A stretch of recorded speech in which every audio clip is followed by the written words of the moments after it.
সবাই শোনো, কালকে মসজিদে আমি ইফতারি দেবো, তোমরা সকাল সকালে সবাই মসজিদে চলে যাবো। ঠিক আছে সভাপতি সাহেব। সভাপতি সাহেব, আপনার ইফতারিতে কি কি আইটেম থাকবে?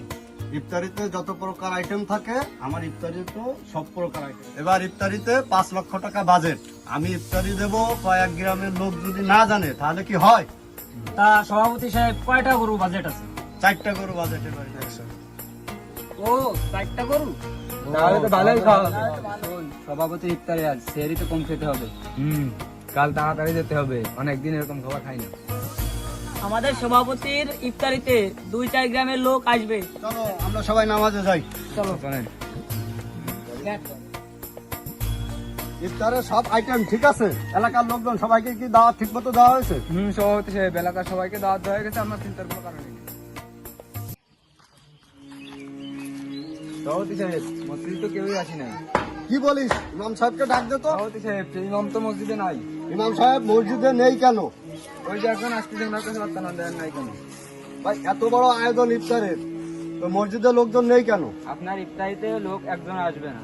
কেন? ইতিপূর্বে তো অত্র এলাকায় এমন আয়োজন কেউ করিনি, তাহলে লোক আসবে না কেন? সবাই বলা বলি করতেছে আপনি নাকি সুদ খান, সেজন্য কেউ আপনার ইফতারি করতে যাচ্ছে না। নাউজুবিল্লাহ, আস্তাগফিরুল্লাহ। কে বলেছে আমি মানুষের কাছে থেকে সুদ খাই? সভাপতি সাহেব, সবাই তো বলা বলি করে আপনি নাকি সুদ খান। না, আমি তো অত্র এলাকার লোকজন গরিব দুঃখীকে সাহায্য সহযোগিতা করি, এর বিনিময়ে তাদের কাছ থেকে আমি কিছু মুনাফা গ্রহণ করি। সভাপতি সাহেব, ইসলামে তো এইটাই সুদ। আপনি যে সাহায্য করার বিনিময়ে যে বাড়তি টাকা নিয়ে থাকেন, এটা তো সুদ ইসলাম। এই জন্য সবাই মুমিন ব্যক্তিরা আপনার ইফতারিতে ইফতারি করতে যাচ্ছেন। এত বড় আয়োজন করছি, এত খাবার, সবগুলো কি নষ্ট হয়ে যাবে তাহলে? সভাপতি সাহেব, আমি সেটা তো বলতে পারি না, কিন্তু সবাই বলা বলি করতেছে কেউ আপনার ইফতারি খাবে। সভাপতি সাহেব, এখন চলেন ইফতারিতে যাই, পরে সব করে দেখে নিবানি। চলো, পরে আমিও দেখে নেবো এদের। এরা কেন আসে না?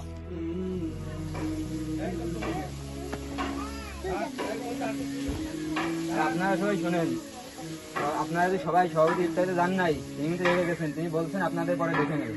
তাই দেখি সে কি করতে পারবে। আমরা এলাকার সবাই এক আছি, আল্লাহর বিরুদ্ধে গিয়ে আমরা কোনো সুদ করে ইফতারি করতে পারবো না। আজ সভাপতির অপমান করিস, তোর আজকে মুয়াজ্জিনের চাকরি শেষ। আসসালামু আলাইকুম সভাপতি সাহেব। ওয়ালাইকুম আসসালাম ওয়া রাহমাতুল্লাহি ওয়া বারাকাতুহু। ভালো আছেন আপনি? আলহামদুলিল্লাহ ভালো আছি, আপনি ভালো আছেন? আলহামদুলিল্লাহ, আমি ভালো আছি। তা সভাপতি সাহেব, আমি শুনতে পারলাম মসজিদের মুয়াজ্জিনকে নাকি আপনার লোকজনে ধরে নিয়ে আসছে আপনার কাছে। হ্যাঁ, আপনি জানেন ও আমাকে কত বড় অপমান করেছে। আমি অত্র এলাকায় 4টা গরু জবাই দিয়ে ইফতারি করার আয়োজন করেছি। এই আয়োজনে অত্র এলাকার লোকজনকে সে বলছে যে সভাপতি সাহেবের ইফতারি করা যাবে না। আমার সব ইফতারি নষ্ট হয়ে গেছে। বলেন এখন ওর শাস্তি কি? সভাপতি সাহেব দেখেন, আপনার ভুল হচ্ছে। ইসলামের দৃষ্টিতে সুদ হচ্ছে হারাম।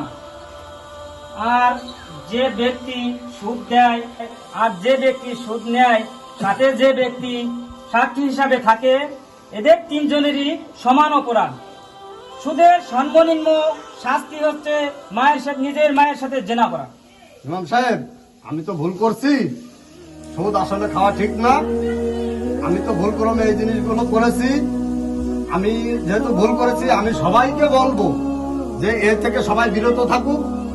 যেহেতু সুদ মানুষকে নিপীড়ন করে, কখনো স্বাচ্ছন্দ্য বোধ এনে দিতে পারে না। আমি সবাইকে বলবো যে কেউ যেন সুদ না খায়, না নেয়, এবং এর সাক্ষীও যেন কেউ না থাকে। সবাই শোনেন, সভাপতি সাহেব তিনি তার নিজের ভুল বুঝতে পেরেছে। আমরা ওনাকে সবাই ক্ষমা করে দিই। ঠিক আছে। হুজুর, আমি আপনাদের বারে অনেক অত্যাচার করেছি, আপনারা সবাই আমাকে মাফ করে দিন। ইসলামের দৃষ্টিতে সুদ দেওয়া বা নেওয়া এটা হচ্ছে হারাম। আমরা এর থেকে বিরত থাকি ইনশাআল্লাহ।